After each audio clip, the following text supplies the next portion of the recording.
It was late afternoon in New Boston, sunlight spilling through the tall windows of the Helios Dynamics Tower.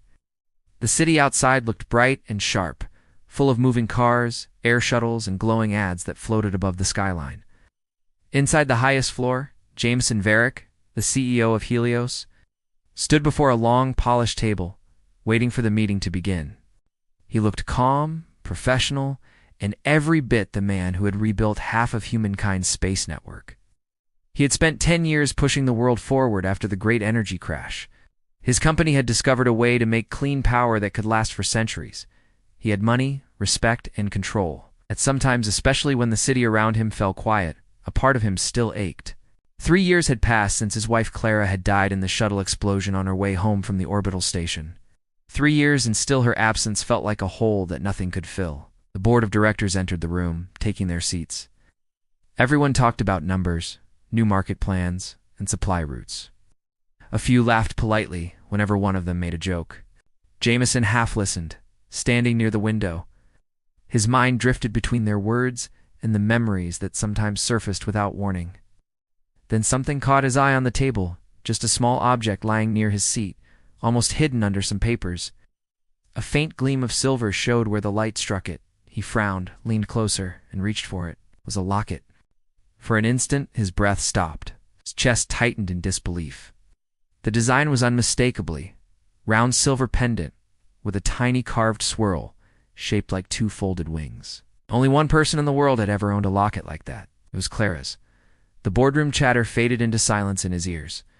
The sound of his own heartbeat filled the space where their voices had been. He turned the locket over in his fingers. The hinge had a fine scratch, exactly like the one it got the day she dropped it while they walked by the river. It was impossible. That locket had been lost with her when the shuttle exploded, burned up in orbit. Someone noticed his strange stillness and called to him. "Mr. Varick, are you all right?" He blinked, straightened, and nodded without a word. He slipped the locket into his pocket and forced himself to focus on the slides on the screen. But the lines of data blurred together. Nothing made sense. Throughout the rest of the meeting, he only half heard the reports and agreements. His hand kept brushing against the small shape in his pocket, as if to make sure it was still there. When the meeting ended and everyone left, Jameson remained behind. The large room felt empty now, the echo of footsteps gone. He pulled out the locket again and looked at it closely under the soft light. The surface gleamed faintly, untouched by fire or time. His mouth went dry as he remembered the morning she had shown it to him for the first time. Clara had laughed, saying it was old-fashioned but lucky. He had teased her for believing in small charms. He pressed the tiny button on the side. It clicked open with a gentle snap. Inside was a miniature photo-an image of them both smiling in the park. Years younger, him in a dark jacket, her in that yellow scarf she loved. The photo was clean, new, as though it had just been placed there yesterday. He closed the locket quickly, staring at it with fear and confusion. Who had placed it here? How had they even found it? Clara's things had all been destroyed after the accident. The rescue crews had confirmed it, unless someone had lied. He sat down heavily in the chair, trying to steady himself. Thoughts raced through his mind, clashing and mixing. Maybe it was a cruel trick. Maybe someone wanted to shake him before the big deal with the regents next week. Or maybe, in some small, impossible way, Clara had left him a message that was only now reaching him. Jameson stayed in the boardroom for a long time. The skyline outside shifted from gold to deep blue as the sun sank behind the towers. The city lights came alive, bright and silent. He sat with the locket in his hand, turning it over again and again, lost in the truth that refused to make sense. At last he stood and walked toward the window. The reflection showed a man who looked strong, powerful, confident, but behind the eyes was the same quiet loss that no success had erased. The locket glimmered faintly, catching the last light of dusk. It was small, simple, and mysterious, but somehow it felt like the first spark of something much larger, waiting to begin. Behind him, the empty boardroom stood still, untouched. Ahead of him, the night stretched out full of questions. Jameson did not yet understand it, but the moment he touched that locket, the path of his life, and perhaps the fate of humankind's future, had already shifted forever. That night, the city outside glowed like a sea of stars. Jameson sat alone in his office, surrounded by quiet machines and soft screens that reflected the silver locket he held between his fingers. The rest of the tower had gone dark long ago. Only his floor still burned with light. Could not stop himself from turning the locket again and again, hoping for some hidden clue. He opened it once more. The little photograph stared back at him, showing that same happy day in the park. His throat tightened. He could still remember the scent of Clara's hair, the warmth in her voice. It all came back with painful clarity. But tonight, something new began to happen. As he turned the locket under the office light, the tiny hinge seemed to glow. A thin blue line of light pulsed along the edge like electricity running through glass. Jameson blinked in surprise. A faint hum filled the air. The locket began to tremble slightly, its soft light growing brighter. He set it down on his desk and leaned closer. "What are you?" he whispered to himself. Suddenly the locket opened by itself. A small beam of light shot upward, forming the image of a woman in midair. The faint glow shimmered and shaped itself into Clara's face. She looked alive, smiling gently at him. The sound of her voice filled the room, as if she were standing right there. "Jamie," she said, her tone calm but full of urgency. "If you are seeing this, it means the plan has failed. Listen carefully. Do not trust the regents. The Promethean vault must stay hidden, or humanity will lose everything we worked for. Find Luna Prime. The truth sleeps there." Her voice faded for a moment, then grew softer. "And if they come for you, remember what we believed. The light must belong to everyone, not only to the powerful." The image flickered and vanished, leaving a faint silence behind. Jameson stared at the empty air where her face had been. His heart pounded. This was no recording from the past that he had known. This was new, a technology that didn't even exist when she was alive. Somehow, someone had rebuilt a message in her voice and hidden it inside the old locket. He closed his eyes, trying to breathe. If what she said was true, the regents were planning something dangerous with Helios's creation. They were the ones funding the company's largest project, the quantum stasis engine meant to power the colonies. But what if they planned to use it for control rather than progress? He stood and looked out through the glass wall of his office. From this height, the lights of New Boston looked peaceful, like a living map of dreams. And yet behind that peace he could sense now the quiet movement of greed and fear. How long had they been lying to him? Jameson replayed the words in his mind. Luna Prime, the Promethean Vault. The two names meant something, though he could not yet see what. Luna Prime was a colony that had been abandoned a decade ago after the lunar accidents. Officially it was unsafe. But maybe Clara had reached something there before her death. He picked up the locket again and connected it to a small data reader on his desk. The screen filled with lines of strange code. Hidden inside the metal casing was far more than a recording. It contained coordinates, encryption keys, and signals that pointed beyond Earth's orbit. Someone had locked them under layers of security only Clara could have set. Jameson leaned closer, typing quickly. He tried to decode the patterns one by one. Each unlock revealed new fragments of data. Time logs, dates, names of unknown engineers. Among them, one file title caught his eye. Vault Sequence 1. He clicked it open, and a short transmission appeared. The voice was again Clara's, but now filled with tension. If Helios integrates with the Regent mainframe, they will control every settlement and every oxygen dome across the colonies. You must not sign the contract. Helena, if you get this, warn him. Jameson froze. Helena had been Clara's assistant during those years. A quiet but clever woman who had retired shortly after Clara's death. Could she be part of this mystery too? He made a decision. Tomorrow, before anyone in the company noticed what he had found, he would go to the old district to find Helena. She might know what the vault really was. But for tonight, he locked every door of his office and kept the locket close to him. Sleep would not come easily. As he sat back in his chair, the hum of the machines felt louder. The city outside continued its rhythm, unaware that a secret message had just changed the destiny of its greatest builder. Jameson looked once more at the dark sky beyond the tower windows. Somewhere out there beyond the clouds was the moon, shining faintly in silence.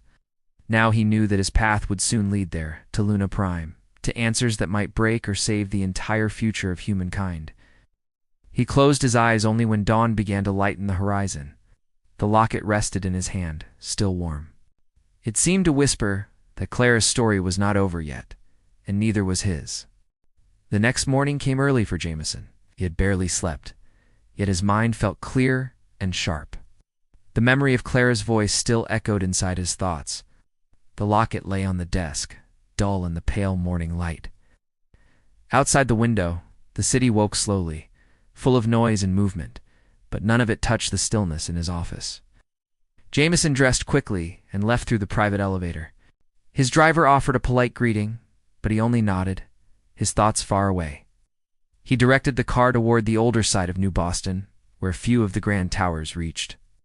The roads there were filled with smaller buildings, once home to workers and scientists during the early expansion years. After a long drive, the car stopped before a quiet street lined with small houses covered in pale morning mist. One of those houses belonged to Helena Ward. She had been part of Helios from the beginning. One of the engineers who worked closely with Clara, Jameson had not seen her since the funeral. Ruma said she had retired to live a quiet life, keeping away from everything connected to the company. He approached the door and knocked gently. After a moment, a soft voice answered from inside. "Who is it?" "It's Jameson Varick," he said. There was silence. Then the door opened slightly. Helena stood there, white hair pulled back, her eyes sharp and watchful. For a moment, she looked shocked to see him, but then stepped aside. "Come in." He entered the small house. It was simple but warm, full of books and photographs. A pot of tea steamed on the table. She studied him quietly and then said, "You shouldn't be here. If the regents find out, they will not stay silent." He sat opposite her. "Then you already know why I came." She started to speak, stopped, then sighed. "Clara told me this day might come. She left you something, didn't she?" He nodded and placed the silver locket on the table. She stared at it for a long time, then reached out and touched it gently. "So it worked," she whispered. "Tell me everything," he said. "What is the Promethean vault? And why would Clara risk her life for it?" Helena was quiet for a full minute before she spoke. "The vault is not a weapon," she said finally. "It's a power core that can sustain entire colonies for hundreds of years without pollution or control. Clara discovered a way to stabilize the energy, but she realized too late that the regents planned to use it to create dependence. They wanted to own the light, not share it." Jameson felt a cold understanding spreading through him. "So she hid it." Helena nodded. "She hid the final key inside a system buried beneath the Luna Prime outpost. Only you have access to her encryption line, and only this locket has the secondary code to locate it. She left those clues for you when she learned they would silence her." Her words made his chest tighten. They were behind her death. Helena looked down. The shuttle explosion was not an accident. She discovered too much. They made it look like a failure in the guidance system. But she sent me data before she boarded. I kept it hidden all these years. She rose and went to a small cabinet, unlocking a drawer. She brought out a small chip the size of a coin and placed it beside the locket. "This is the map to the vault's coordinates. If you combine this with the code inside the locket, it will reveal the location. But be careful. They monitor every inch of communication leaving Earth orbit." He took the chip carefully, feeling both awe and fear. His hands trembled slightly. "Helena, will you come with me?" She shook her head. "My time has passed. I cannot run across space anymore. But there are still people loyal to Clara's beliefs. Find them. They will help you. You will need a small crew, not just pilots, but people you can trust with your life." Jameson stood, pocketing both the chip and the locket. "Thank you," she smiled faintly, though her eyes were sad. "Clara believed you were the only one strong enough to finish what she began. Do not fail her again by waiting too long." He left the house quietly. The sky above the old district had turned gray, and the air smelled of rain. As the car drove him back toward the tower, he felt the weight of what he had learned pressing on his chest. The truth was larger than grief now. It was duty. By the time he reached the Helios headquarters, he had already decided. He would gather a small group, people whose loyalty was to the cause of rebuilding humanity, not to profit or power. They would find the Promethean vault, protect it, and finish Clara's dream. That night, while the city's lights flickered under a cold rain, Jameson stood at his office window holding the locket once more. He opened it, whispering softly, I haven't forgotten, Clara. This time, I'll follow the path you left for me. The moon rose slowly above the dark clouds, pale and distant, waiting. Somewhere on that surface lay the secret his wife had died to protect. And now, Jameson knew he would never stop until he reached it. Jameson worked through the night without rest. He spread Helena's chip data and the Locket SD-coded pattern across 3 screens on his desk. Numbers, coordinates, and encryption sequences glowed in the dark office. The combined signal pointed clearly toward one place, the southern crater region of Luna Prime. It was a no-entry zone marked years ago as unstable. Now he knew that the warning was not about safety but secrecy. He leaned back in his chair, rubbing his tired eyes. Everything suddenly fit into place. The Regents had taken control of Helios S investors and tried to use the company S resources to locate whatever Clara had hidden there. He was certain now that her death was orchestrated to keep the truth silent. But he wouldn't let them take everything she worked for. He opened the company log of current missions and searched for names he could trust. One stood out at once. Marla Kane, his chief pilot. Known for her sharp mind and unmatched skill flying across short orbital routes. Another was Ethan Dale, a systems engineer who had served under Clara before the accident. And Diego Ross, an old friend who once led the colony rescue missions before politics pushed him aside. By morning, he had sent each of them a brief message. Asterisk, private meeting. Urgent, Helios Tower. 6 o'clock. Confidential. Asterisk, at sunrise. The 3 arrived, half curious, half cautious. Jameson met them in the secure hangar hidden beneath the tower. The tall doors sealed behind them, and the hum of machines filled the space. They looked at him with confusion until he held up the locket. "This belonged to Clara," he said quietly. "It holds a message that changes everything we believed about Helios and about the Regents." Marla frowned. "Sir, that's impossible. She died." "You saw the reports I did?" he said. "But what's inside this proves that she left me a command to continue her mission. There's something buried under Luna Prime. It's called the Promethean Vault. I intend to find it." Ethan stepped forward. "You mean that rumor about Clara's secret project?" "People said she had created a clean power source beyond anything the Regents allowed." Jameson nodded. "It wasn't just rumor, it's real. And they murdered her to keep it hidden." A long silence followed. Only the sound of the ventilation fans broke it. Then Diego crossed his arms and said, "If what you're saying is true, going after it will make us targets." "You realize that?" "I do," Jameson said. "But if I let them control this, they'll enslave every colony. We once built Helios to free humanity. This is our chance to finish that dream." Marla's expression softened. "Clara trusted you. Then I will too." Ethan nodded. "I'll prepare the data systems." Diego sighed with a quiet smile. "Guess I still owe you one for the rescue job years ago. I'm in." By midday, they began preparing the small transport craft named the Horizon. It was a sleek lunar-class vessel used for testing Helios drives, perfect for a quick escape and unnoticed flight beyond Earth orbit. Jameson authorized silent launch codes, bypassing all central tracking points. Only a few trusted staff were allowed in the docking area. Before departure, Jameson locked his office one last time. The locket rested safely around his neck, hidden beneath his collar. As the ship's engines warmed, he looked out through the viewing panel toward the shimmering moon hanging in daylight. Even as they lifted into orbit, he felt a strange calm settle over him. It was fear and hope intertwined. Clara's voice seemed to echo somewhere in the back of his mind, steady and full of purpose. The flight took hours. Once they crossed the shadow side of Earth, Ethan began reading the path coordinates. Entry angle received, heading 22 point north, 2.5 east. Approach trajectory aligned with the southern crater belt. Marla smiled from the pilot's seat. "This place looks ghostly." The surface of Luna Prime appeared below them, wide stretches of gray dust and broken domes left over from old mines. As they approached the marked site, they noticed faint metal signals hidden under layers of rock and sand. The ship's sensors picked them up like echoes of a buried city. "This is it," Jameson said quietly. They landed near a half-collapsed dome structure. The airlock hissed open, and a cold silence greeted them. They stepped onto the lunar surface in their suits, the soft ground crunching beneath their boots. Jameson led the way, scanning the coordinates until they reached what looked like the remains of a buried hatch. Ethan cleared away the dust using a handheld field pulse.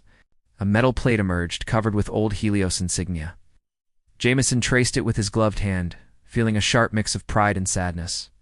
Clara's mark was etched in one corner. "Looks like she was here," Marla whispered. Jameson nodded and connected the Locket's code line to the embedded control panel. At once the ground trembled softly, and the hatch began to move. A low rumble echoed across the empty plain as ancient mechanisms came alive. A shaft of golden light rose from below. The vault was not just hidden, it was alive, sleeping beneath the moon for years, waiting for the moment someone would return. Jameson stared into the glowing opening. "This is what she died for," he said. He stepped forward, ready to face whatever secrets waited inside, knowing that once they crossed that threshold, the world behind them would never be the same again. The shaft glowed with soft golden light as Jameson and his team climbed carefully down into the heart of the Promethean vault. The air inside felt different, lighter, as if the place held its own silent energy. Their helmet lights shone on clean metal walls, smooth and silver, untouched by time. Each step they took echoed faintly, giving the feeling of walking inside a great sleeping machine. They reached a large open chamber deep below the surface. The floor was filled with softly glowing panels, and in the center stood a pedestal with a ring of lights spinning around it. The locket around Jameson's neck began to hum quietly as it reacted to whatever power filled this place. Ethan was the first to speak. "It's a full energy core. Pure clean current with no fuel source. It's still running after all these years." Marla slowly turned in a circle, staring at the walls. "Clara built this."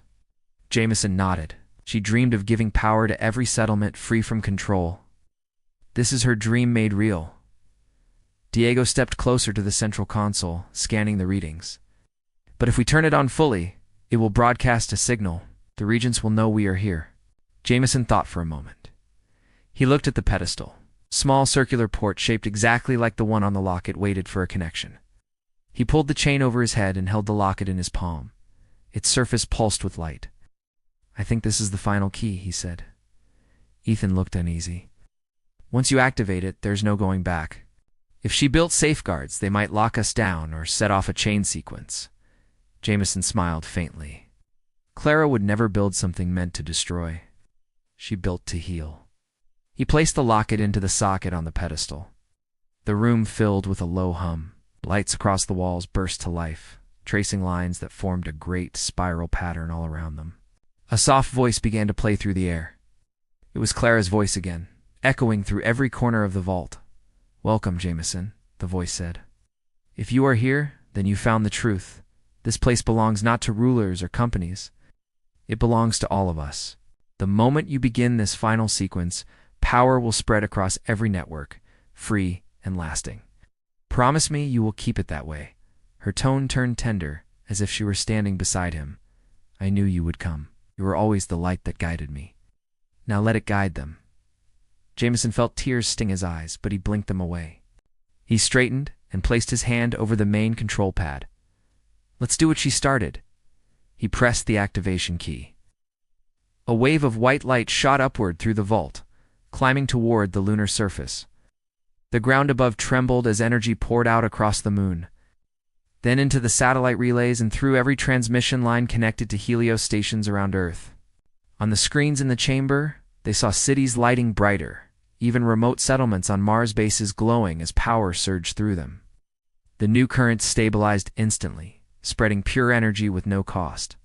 Marla stared in amazement. "It's working." She really did it. But even as they watched in wonder, Ethan's monitor beeped sharply. "We've been traced," he said. "The regents are sending ships. They'll arrive in minutes." Jameson looked calm. "Then we show them what true power means." He walked to the main interface and set new access codes, sealing the sequence beyond any one person's control. "No one can own it now," he said. "It belongs to humanity." The hum grew louder. The whole chamber seemed alive, a pulse of light beating like a heart. On the screens, they saw the regent's ships approaching, then suddenly losing power one by one. The same wave of energy that lit the colonies shut down every vessel's system without harm. The ships drifted silently in orbit, unable to act. Ethan smiled. She thought of everything. Marla turned to Jameson. "You've done it. Helios will be reborn the way she wanted." He stood quietly, looking at the shining walls. "Not me. Clara did this. I only followed where she led." They climbed back up to the surface as the vault stabilized below. When they stepped out, the lunar horizon glowed with soft light, golden and pure. Earth hung above them, wrapped in a faint reflection of the same golden hue. Messages began coming through their helmet radios from every colony: cheers, music, laughter. The world knew something extraordinary had happened. Free power flowed everywhere and no one could stop it. Diego looked at Jameson and said with a grin, "You just changed human history." Jameson looked up at the shining earth and smiled softly. "Clara changed it. I only kept her promise." They stood together, silent under the wide sky. The moon's surface was quiet, but the glow beneath their boots told them that humanity had entered a new age. Jameson opened the locket one last time. The image of Clara smiling back at him looked warm and alive. For the first time in years, he felt peace. As the horizon rose from the lunar plane carrying them home, Jameson looked out the window toward the bright planet below. The world had light again, not from fire or greed, but from love, courage, and one simple locket that carried the heart of a woman who refused to give up.